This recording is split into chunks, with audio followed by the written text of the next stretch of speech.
Hello और नमस्कार दोस्तों कभी आपने कल्पना की है कि एक ऐसी पार्टी जिसकी स्थापना आज से 100 साल पहले हुई है, एक ऐसी पार्टी जिसने आज़ादी की लड़ाई के अंदर पार्टिसिपेट किया और भारत में से ब्रिटिश साम्राज्य को उखाड़ फेंकने की बात की, एक ऐसी पार्टी जो मजदूर और किसानों की आवाज बनी, एक ऐसी पार्टी जिसके ऊपर सैकड़ों षड्यंत्र के केस किए गए और उसके काफी सारे लीडर्स को जेल में डाला गया, और वही पार्टी आज इस मुकाम के ऊपर पहुंच गई है जहां ऐतिहासिक रूप में पॉलिटिकल पॉइंट ऑफ व्यू से देखने की कोशिश करे तो वो अपना अस्तित्व के लिए फाइट कर रही है। जी हाँ दोस्तों, एक ऐसी पार्टी जो आज़ादी के बाद के भारत के अंदर भी अपनी रेलेवेंस बरकरार रख रही थी, बट धीरे धीरे करके कुछ ऐसी घटना बनी जिसका परिणाम ये रहा कि आज वो अपनी अस्तित्व की लड़ाई कर रही है। जी हाँ, हम बात कर रहे हैं कम्युनिस्ट पार्टी ऑफ इंडिया के बारे में, जिसके 100 इयर्स यानी कि सेटेनरी सेलिब्रेशंस हो रहे हैं। 1925 के अंदर इस पार्टी की स्थापना हुई थी कानपुर के अंदर, और वहां से लेके आज तक का रोल उसका कैसा रहा है उसको देखने की कोशिश करेंगे। लेफ्ट मूवमेंट भारत में जिंदा है कि नहीं है, खाली इतिहास की किताबों के अंदर है, उसको भी देखने की कोशिश करेंगे। समझने की कोशिश करेंगे कि सोशलिज्म और कम्युनिज्म का रेलेवेंस कहाँ से निकल के आया है। भारत में लेफ्ट मूवमेंट यानी कि जो कम्युनिस्ट मूवमेंट एक तरह से है, उसकी हिस्ट्री क्या रही है, और साथों के साथों हमें ये भी देखना है कि इसके एंटीसीडेंट्स कहाँ से आए। तो आप जुड़ जाइए हमारे साथ, चलिए हम शुरू करते हैं।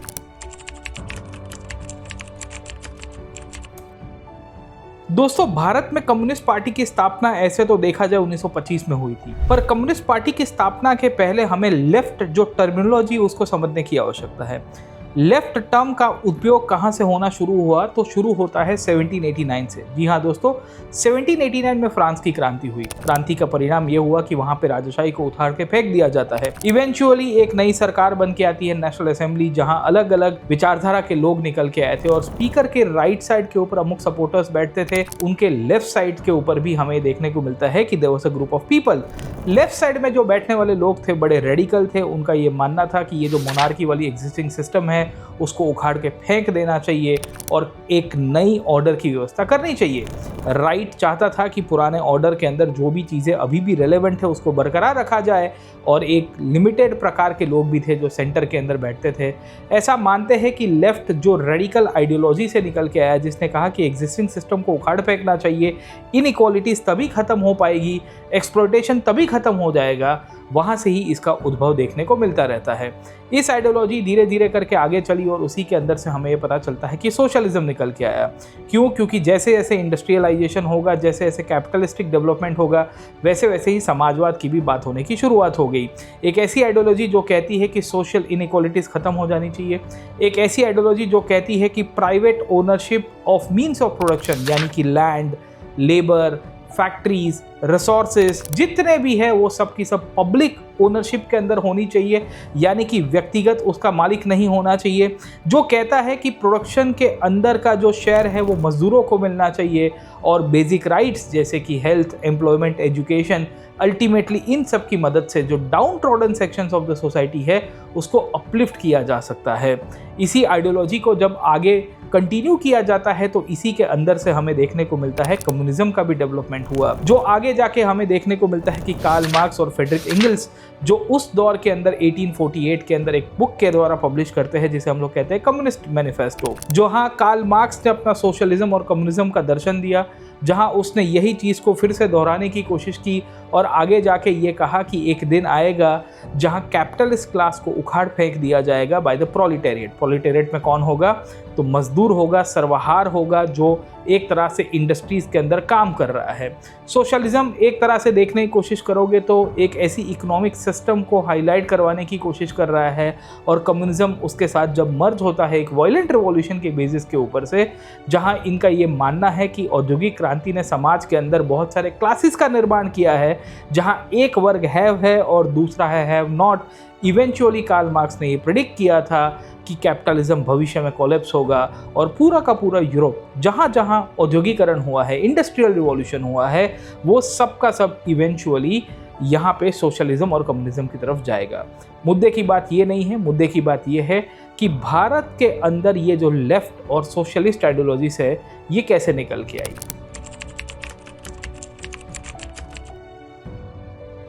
दोस्तों भारत में लेफ्ट आइडियोलॉजीज के ग्रोथ के पीछे मल्टीपल रीजंस है। 1920s के दशक के अंदर हमें देखने को मिलता है कि इंडियन नेशनल मूवमेंट के अंदर लेफ्ट का ग्रोथ हुआ। सबसे पहला रीजन आपको देखने को मिलता है वर्ल्ड वॉर 1 और उसके बाद की परिस्थिति। प्राइजेस बढ़ रहे थे, वेजेस लोगों के इनकम के बढ़ नहीं रही थी, बहुत सारा इन्फ्लेशन हो रहा था, वर्कर्स का अनरेस्ट था और कंटिन्यूसली स्ट्राइक्स को सप्रेस करने की कोशिश की गई। बहुत सारे हमारे नेशनलिस्ट लीडर्स को जेल में भेज दिया गया और आखिर के अंदर इसी दौर में जो भारत में लिमिटेड इंडस्ट्रियलाइजेशन हुआ था, इसके कारण जो लेबर मोबिलाइजेशन हुआ, all India trade union Congress जैसी संस्थाएं बनती है, लाला लाजपत राय लोगों को मोबिलाइज करते हैं और कहीं ना कहीं एक बैकग्राउंड क्रिएट किया जाता है with respect to socialism. Marx और उनके विचार भारत तक पहुंच चुके थे। 1917 के अंदर रशिया में बोल्शेविक रिवॉल्यूशन हो गया। पहली बार राजाशाही को पलटा के एक ऐसी क्रांति होती है जहां वी विल सी की प्रोलिटेरिएट यानी कि सर्वहार की सरकार पेपर के ऊपर निकल के आई। ये बोल्शेविक लोगों के लीडर लेनिन के द्वारा 1919 तक आते आते कॉमिंटम जैसी संस्था की स्थापना की गई, जहां उसने कहा कि मैं दुनिया भर के ऐसे लोगों को मदद करूंगा जो anti communist, anti imperialistic movement जो है उसको चला रहे हैं। 1920s के दशक के अंदर भारत में ट्रेड यूनियन मजदूर आंदोलनों की शुरुआत हो चुकी है। कलकत्ता, बॉम्बे, मद्रास जैसी जगहों के ऊपर बहुत बड़ी मात्रा के अंदर मोबिलाइजेशन हुआ। गांधी जी ऑलरेडी मजदूरों को मोबिलाइज कर चुके थे, खास करके अहमदाबाद सत्याग्रह हो, 1920 के अंदर नॉन कोऑपरेशन हो, जिन सब के कारण एक फर्टाइल ग्राउंड क्रिएट हो चुका था विथ रिस्पेक्ट टू सोशलिज्म।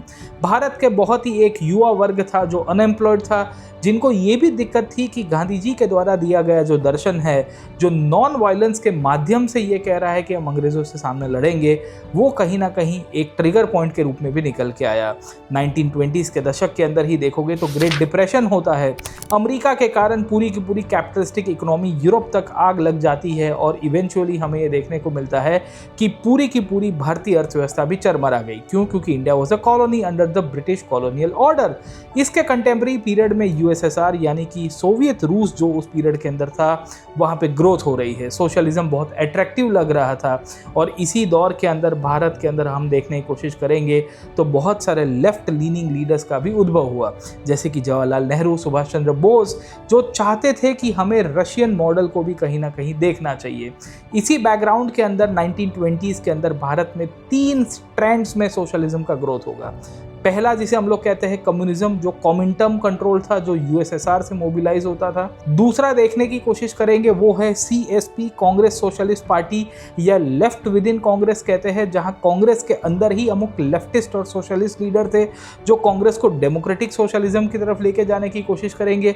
और तीसरा था क्रांतिकारी राष्ट्रवाद, जो कहीं ना कहीं सोशलिज्म से मोबिलाइज हुआ। एचएसआरई जैसी संस्थाएं बन के आई, हिंदुस्तान सोशलिस्ट रिपब्लिकन एसोसिएशन, जो ये कह रही थी कि हमें वायलेंट मेथड का उपयोग करके ब्रिटिश के सामने एक एंटी इंपीरियलिज्म का माहौल बनाना चाहिए और उनको उखाड़ के फेंक देना चाहिए। मुद्दे की बात यह है कि यहाँ पे सीपीआई कैसे बनी, उसको देखने की कोशिश करते हैं।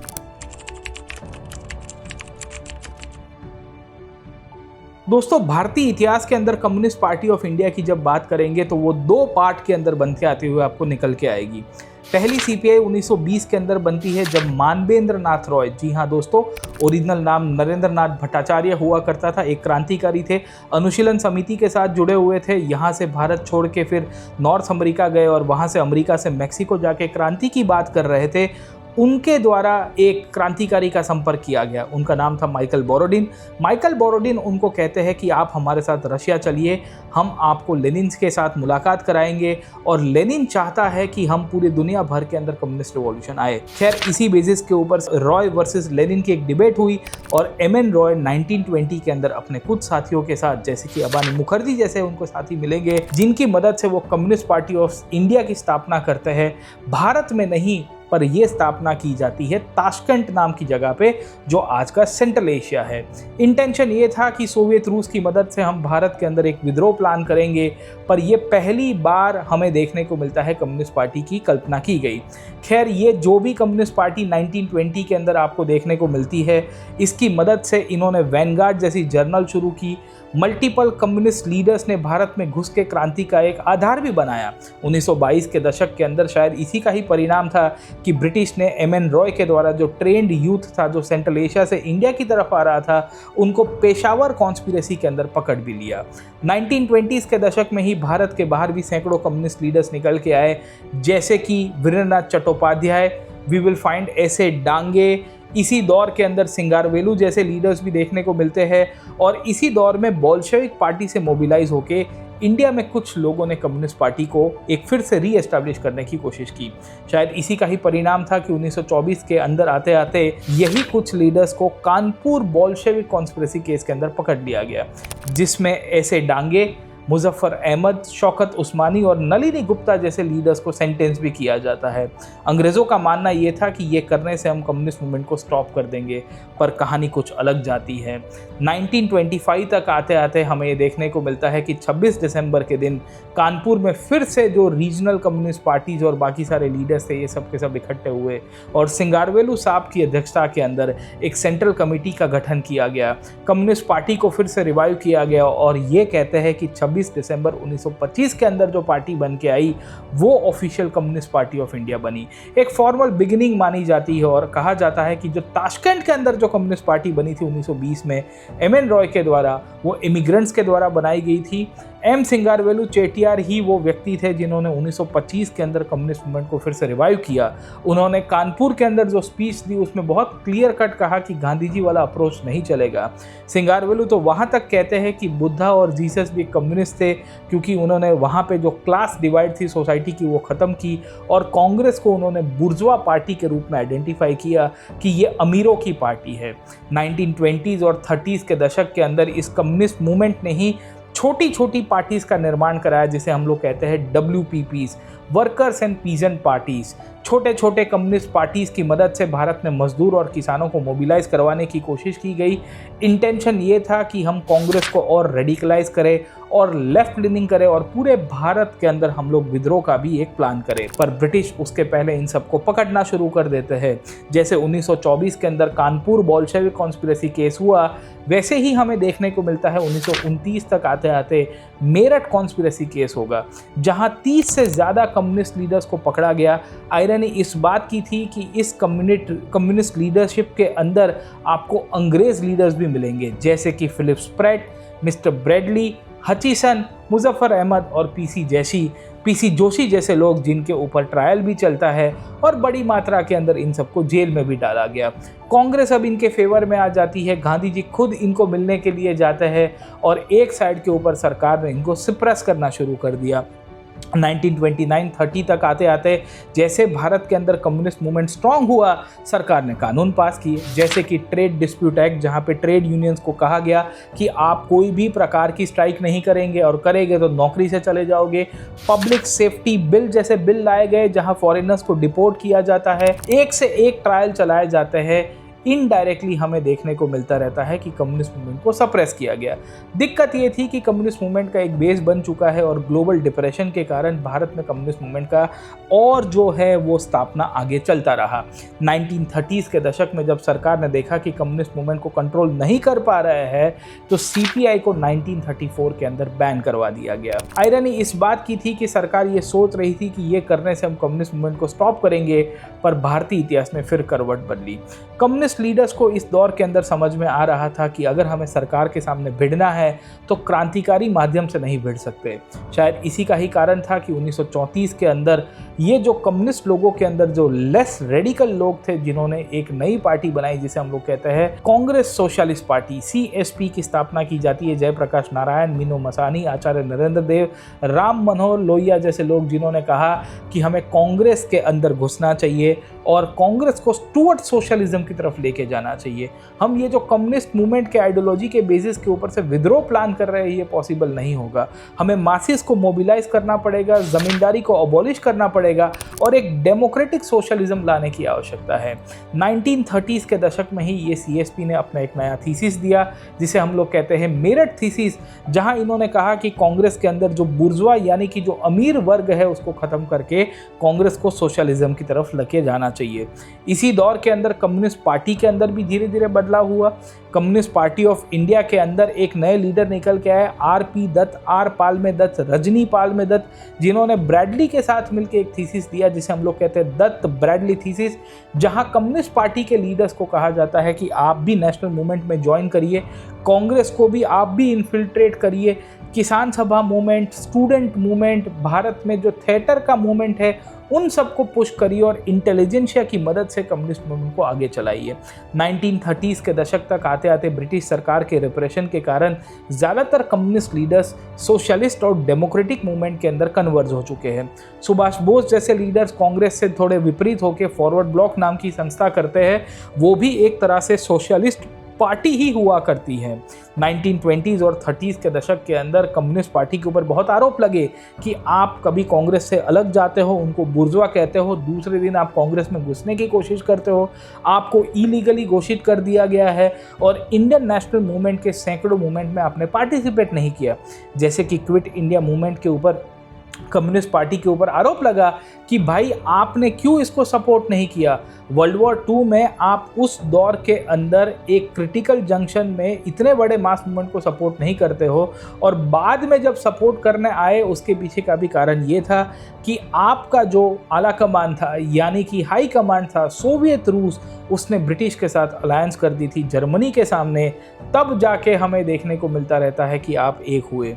इन स्थिति के अंदर कम्युनिस्ट मूवमेंट 1940s के अंदर पूरी तरह से एक तरह से डिस्पर्स हो चुका है, उसका सोशल बेस भी कंफ्यूज हो चुका है। 1940s के दशक के अंदर कम्युनिस्ट मूवमेंट ने फिर से अपने आप को एक आर्म रिवॉल्ट के अंदर भी करवाने की कोशिश की। जैसे 1945 के अंदर इन्होंने तेभागा मूवमेंट को सपोर्ट किया। इन्होंने 1946 के अंदर ही हमें देखने को मिलता है तेलंगाना के अंदर भी एक आर्म रिवॉल्ट को मदद की। प्रॉब्लम ये था कि इन सब के कारण कम्युनिस्ट पार्टी की जो इमेज है वो खराब हो जाती है। एंटी इंपीरियलिज्म के साथ साथ भारत में कभी कभी एंटी कांग्रेस भी दिखने लग गए थे और एक मास मूवमेंट को लेफ्ट लीनिंग करने की कोशिश कर रहे थे। सोवियत रूस से ऑर्डर्स लेने की कोशिश कर रहे थे और भारत के जो स्थानिक मुद्दे थे, जैसे क्लास स्ट्रगल के अंदर देखोगे तो कास्ट स्ट्रगल भी हुआ करता था, जो बाबा साहेब आम्बेडकर जैसे लीडर्स ने उठाने की कोशिश की। जो इंडियन रियलिटीज़ थी उसको शायद ये लोग एडॉप्ट नहीं कर पाए, इंडियन रियलिटी की डीप स्टडी नहीं कर पाए। गांधी जी की स्ट्रेटजी को इन्होंने मिसअंडरस्टैंड किया, रॉन्ग इश्यूज के ऊपर फाइट किया और इनको ये लग रहा था कि हमारा सोशल बेस हमारे साथ खड़ा रहेगा। आयरनी इस बात की थी कि ये कांग्रेस को क्रिटिसाइज करते रहे, फिर कभी कांग्रेस को ही इन्फिल्ट्रेट करने की कोशिश करते हैं। आखिर के अंदर इन्हीं के आइडियोलॉजी से प्रभावित होके जो डेमोक्रेटिक सोशलिस्ट थे जैसे जवाहरलाल नेहरू, उन्होंने कहा कि हमें इस तरफ जाना चाहिए और इसी के कारण 1947 तक आते आते हमें देखने को मिलता है कि कम्युनिस्ट मूवमेंट की बहुत सारी कमजोरियां निकलने की शुरुआत हो गई है। दिक्कत इस बात के ऊपर नहीं है, दिक्कत इस बात के ऊपर है कि 1947 के बाद भी कम्युनिस्ट मूवमेंट को एक मौका मिला था रिवाइवल करने का, पर शायद उसने 47 के बाद यानी कि पोस्ट इंडिपेंडेंस इंडिया के अंदर भी अपनी रिवाइवल की जो पॉसिबिलिटी थी वो मिस कर दी। अब देखने की कोशिश करते हैं कि क्या हुआ in the post independence India.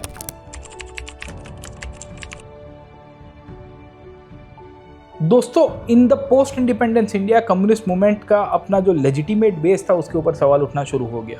पहले तो तेलंगाना आर्म्ड रिवॉल्ट को उन्होंने सपोर्ट किया, जिसके कारण भारत सरकार काफ़ी नाराज़ थी उनसे कि आप किस आर्म्ड रिवॉल्ट को सपोर्ट कर रहे हो, क्योंकि अब तो ब्रिटिश चले गए हैं। दूसरी बात, कम्युनिस्ट पार्टी के साथ सबसे बड़ा प्रॉब्लम यह था कि उनकी लीडरशिप ने इंडिया की इंडिपेंडेंस को एक शैम कहा। शैम का मतलब है बोगस। उन्होंने कहा कि हमारी जो आज़ादी है वो एक तरह की जूती है। आप समझ सकते हो कि कम्युनिस्ट पार्टी के लीडर थे बीटी रणदीवे, जो इस पीरियड के अंदर कह रहे हैं कि हमें स्ट्रगल कंटिन्यू करनी चाहिए। शायद इसी का ही कारण था कि आज़ादी के बाद की गवर्नमेंट ने इनको थोड़े साल तक बैन भी कर दिया था। खैर 1950s के अंदर कम्युनिस्ट पार्टी के ऊपर से बैन हटा, उन्होंने पार्लियामेंट्री इलेक्शंस के अंदर पार्टिसिपेट किया और दुनिया की पहली सरकार, डेमोक्रेटिक सरकार आई जो केरला के अंदर चुन के आती है, जिसकी अध्यक्षता कर रहे थे EMS नंबूदिरिपड। दोस्तों, याद रखना कि कम्युनिस्ट मूवमेंट हमेशा से बैकडोर से आया है। चाइना में 1949 में आर्म्ड रिवॉल्ट के थ्रू आया, क्यूबा के अंदर देखोगे आर्म्ड रिवॉल्ट के थ्रू आया, वियतनाम के अंदर आर्म्ड रिवॉल्ट के थ्रू आया, रशिया के अंदर भी आप देखोगे तो मोनार्की को टॉपल करके एक आर्म्ड रिवॉल्ट के थ्रू आता है।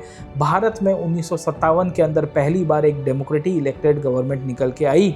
कहानी ये थी कि इसके बाद उसका बेस और बढ़ना चाहिए था, क्योंकि इनइक्वालिटी थी भारत के अंदर, असमानता थी। कम्युनिज्म एज एन आइडियोलॉजी जो इक्वालिटी प्रीच करती है उसको सपोर्ट मिलना चाहिए था, पर नहीं हो पाया। क्यों?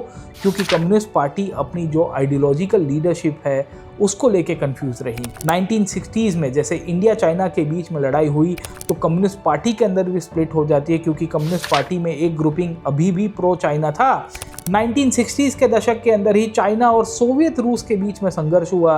इस दौर में भी हमें देखने को मिलता है कि कम्युनिस्ट पार्टी ऑफ इंडिया को फटका पड़ा आइडियोलॉजिकल पॉइंट ऑफ व्यू से।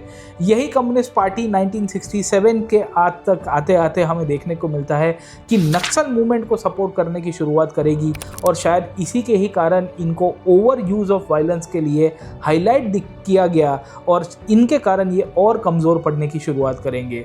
ये कांग्रेस को आज़ादी के बाद भी एक तरह से देखोगे तो बुर्जुआ पार्टी के रूप में देखने की कोशिश करेंगे, संवैधानिकवाद के कंटेक्स्ट में देखने की कोशिश करोगे तो उसके बाहर अपनी पॉलिटिक्स करने की कोशिश करेंगे, और एक अभी भी आर्म्ड रिवॉल्ट को कंटिन्यू करवा रहे थे।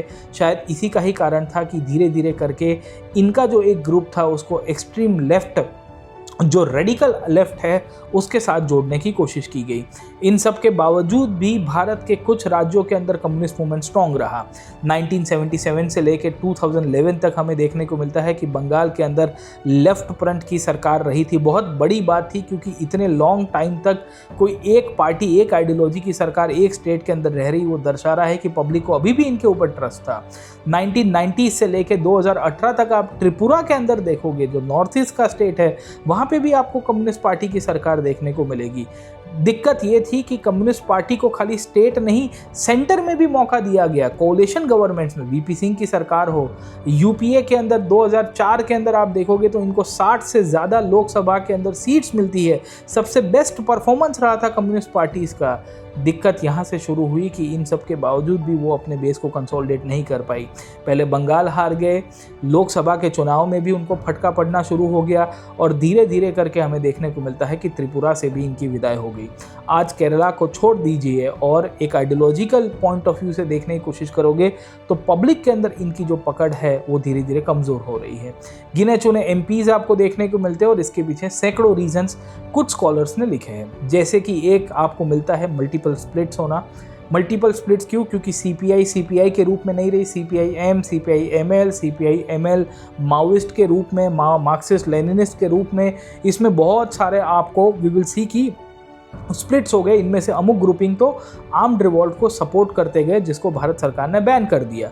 इंडियन रियलिटीज़ को इन्होंने इग्नोर किया। वी विल सी कि इनके स्प्लिट के बाद ये कभी भी एक नहीं हो पाए।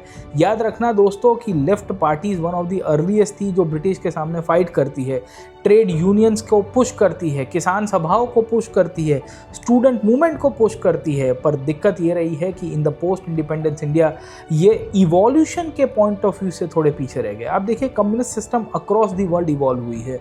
चाइना हो गया हो, वियतनाम हो गया हो, क्यूबा जैसे कंट्रीज़ हो गए हो, जिन्होंने कम्युनिज्म के मॉडल के अंदर कंटिन्यूसली चेंज किया है। आज की दुनिया ग्लोबलाइजेशन की है, आज की दुनिया कंज्यूमरिज्म की है। आपको समय के साथ चलना पड़ेगा। शायद तक भारत की जो कम्युनिस्ट मूवमेंट है वो कहीं ना कहीं इसमें पिछड़ रह गई है। इनका जो सोशल बेस था वो कहीं ना कहीं इरोड होता जा रहा है। आइडियोलॉजी रिलेवेंट है पर पब्लिक को कनेक्ट नहीं कर पा रहे हैं। इश्यूज़ है पर कहीं ना कहीं वो आउटरीच नहीं कर पा रहे हैं। इंडियन रियलिटीज़ के कंटेक्स्ट में अगर चीज़ों को ये लोग एडॉप्ट करने की कोशिश करें, आज का एआई के दौर के अंदर जिस तरह से असमानता बढ़ रही है उसके अंदर अगर अपने इश्यूज़ को हाईलाइट करने की कोशिश करें, तो क्या आपको नहीं लगता है कि ये मॉडर्न चैलेंजेस के एरा के अंदर कम्युनिस्ट मूवमेंट फिर से उभर सकता है? या आपको लगता है कि कम्युनिस्ट मूवमेंट एक इतिहास का एक चैप्टर बन के रह जाएगा? भारत में जब तक लेफ्ट यूनिफाई नहीं होगा, मार्क्सिस्ट कम्युनिस्ट आइडियोलॉजी को इंडियन रियलिटीज़ के कंटेक्स्ट में लागू नहीं किया जाएगा, तब तक ये लेफ्ट मूवमेंट फिर से रीएस्टैब्लिश नहीं हो सकता।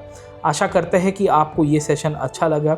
आप अपने विचार कमेंट सेक्शन के अंदर ज़रूर से बताना कि हमने ये जो कम्युनिस्ट मूवमेंट का पूरा ओवरव्यू लिया है वो किस तरह से थीमेटिकली आप वी विल सी की कॉम्प्रीहेंड करते हो। बाकी अगर यूपीएससी की तैयारी कर रहे हो तो ज्वाइन करिए अनअकैडमी। इंडिया का टॉप मोस्ट लर्निंग प्लेटफॉर्म है जहां टॉप एजुकेटर्स के द्वारा पढ़ाई की जाती है। मैं आपको हिस्ट्री, कल्चर और साथों के साथों कंटेम्प्रेरी इश्यूज़ के ऊपर भी आपके साथ यहाँ पे तो मिलता रहता हूँ, पर अनअकैडमी के प्लेटफॉर्म के ऊपर भी पढ़ाता हूँ। हमारे साथी एजुकेटर्स है history, polity, geography, economy, science and tech, CSAT, सब कुछ कॉम्प्रिहेंसिवली आपको वन स्टॉप सॉल्यूशन के रूप में करा रहे हैं। और अभी बहुत बेहतरीन ऑफर चल रही है, 55% ऑफ प्लस डबल वैलिडिटी। जी हाँ दोस्तों, PN लाइव कोड को यूज़ करिए, आपको 55% ऑफ आपको डिस्काउंट मिल रहा है। साथों के साथों आपको डबल वैलिडिटी तक का एक्सटेंशन भी मिल रहा है। आपको डिटेल्स डिस्क्रिप्शन बॉक्स के अंदर मिल जाएंगी। ये अपॉर्चुनिटी शायद 2025 के एंड में आपके लिए लाई गई है, तो इसका ज़रूर से लाभ उठाइए। बाकी हिस्ट्री और इस प्रकार की जो थीमेटिक टॉपिक्स है, इसके ऊपर मैं आता रहूँगा, आपके साथ संवाद करता रहूँगा। Do like, share and subscribe. Thank you very much and let's crack it.